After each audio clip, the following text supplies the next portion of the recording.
আসসালামু আলাইকুম। বিপাস কুকিং লাইফে আপনাদের সকলকে স্বাগত।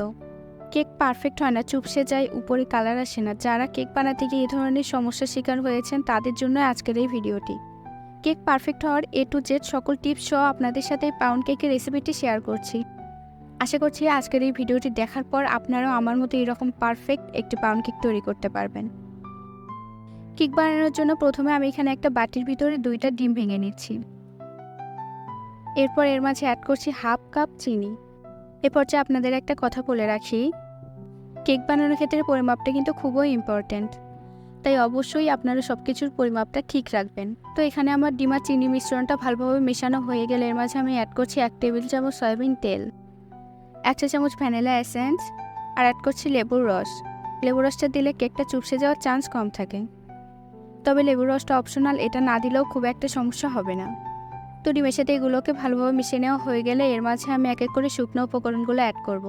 প্রথমেই দিয়ে দিচ্ছি 1 কাপ ময়দা, 1 প্যাকেট গুঁড়া দুধ, এখানে আমি 10 টাকা প্যাকেট গুঁড়া দুধটা নিয়েছি।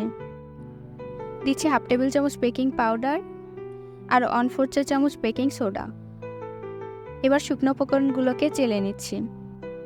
চেলে নেওয়া হয়ে গেলে শুকনো উপকরণগুলোকে আমি ডিমের সাথে ভালোভাবে মিক্স করছি। এই চেলে নেওয়ার কাজটা আমি 2 বারে করে নিয়েছি যাতে করে আমাদের মিক্স করতে সুবিধা হয়। তো আবার শুকনো উপকরণগুলোকে আমি ডিমের সাথে খুব ভালোভাবে মিক্স করছি। মিক্স করার পর আমার ব্যাটারটা অনেকটাই ভারী হয়েছে, তাই এর মাঝে আমি অ্যাড করছি 1 টেবিল চামচ তরল দুধ। এবার দুধের সাথে মিশ্রণটাকে মিশিয়ে নিচ্ছি। মিশিয়ে নেওয়ার পর আমি অ্যাড করছি আরও 1 টেবিল চামচ তরল দুধ।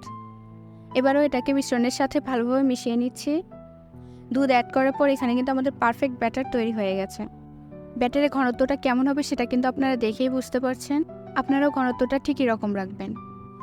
কেকটা বেক করার জন্য আমি এখানে 8 ইঞ্চি সাইজের একটা মোল্ড নিয়েছি। এরপর মোল্ডের তলায় কিছুটা তেল ব্রাশ করে এর মাঝে একটা নর্মাল লেখার কাগজ দিয়ে দিচ্ছি। এ পর্যায়ে আপনারা কখনোই মোল্ডের সাইডে তেল ব্রাশ করতে যাবেন না, এতে করে কেকটা সাইড থেকে ছেড়ে দিয়ে চুপসে যায়। অনেকেই কিন্তু এই ভুলটা করে থাকে, তাই বিষয়টি অবশ্যই লক্ষ্য রাখবেন। তেল ব্রাশ করা হয়ে গেলে কেকের ব্যাটারটা আমি মোল্ডের মাঝে ঢেলে দিচ্ছি। এরপর মোল্ডটাকে কয়েকবার এভাবে ট্যাপ করে নিচ্ছি যাতে করে এর ভেতরে থাকা বাতাসগুলো বাইরে বের হয়ে আসে। এখন আপনাদের বলি, চুলায় তৈরি কেকে সুন্দর কালারটা কিভাবে আসে। তার জন্য দরকার মোটা তলাযুক্ত এরকম একটা সীসার হাঁড়ি। এই ধরনের হাঁড়ি ব্যবহার করার ফলেই মূলত কেকের উপরে কালারটা আসে। হাঁড়িটা আমি 5 মিনিট হাইটে গরম করে নিয়ে এর মাঝে একটা স্ট্যান্ড বসিয়ে কেকের মোল্ডটা দিয়ে দিচ্ছি। এখানে কিন্তু কাগজ ব্যবহার করার কোনো প্রয়োজন নেই, শুধুমাত্র এরকম একটা হাঁড়ি ব্যবহার করলেই আপনাদের কেকের উপরে সুন্দর কালারটা চলে আসবে। বেক করার সময় চুলার আঁচটা আপনারা ঠিক এরকম মিডিয়াম টু লো এর মাঝামাঝি রাখবেন। এখন আমরা ঘড়ি ধরে অপেক্ষা করছি 25 মিনিট। এই 25 মিনিটেই কিন্তু কেকের উপরে সুন্দর কালারটা চলে আসবে। আর হ্যাঁ, এই 25 মিনিটে আপনারা কিন্তু ঢাকনাটা একদমই খুলবেন না, তাতে করে কেকের উপরে সুন্দর কালারটা আসবে না।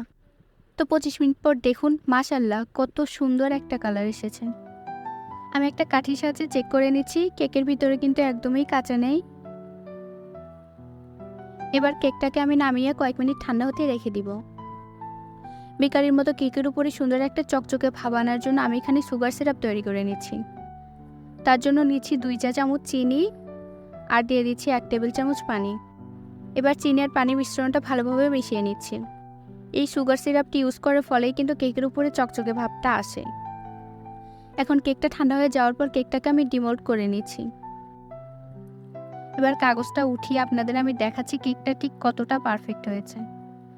দেখুন, কেকটা কিন্তু একদমই পুড়ে যায়নি। এখন তৈরি করে রাখা সুগার সিরাপটা আমি কেকের উপরে দিয়ে দিচ্ছি। দেখুন কেকটা ভেতর থেকেও কতটা সফট হয়েছে, চাপ দিতেই আবার আগের জায়গায় ফিরে আসছে। এরপর একটা ছুরির সাহায্যে কেকটাকে আমি সুন্দরভাবে স্লাইস করে নিচ্ছি। আপনারা চাইলে স্লাইস করার কাজটি সুতা দিয়েও করতে পারেন, কারণ সুতা দিয়ে কাটলে কেকটা একদমই ভেঙে যায় না আর স্লাইসগুলোও খুব নিখুঁত হয়। আশা করছি আমার এই রেসিপিটি A to Z ফলো করে কেক বানালে আপনাদের কেকও পারফেক্ট হবে। তো আজকের মতো এখানেই বিদায় নিচ্ছি। সবাই ভালো থাকবেন। আল্লাহ হাফেজ।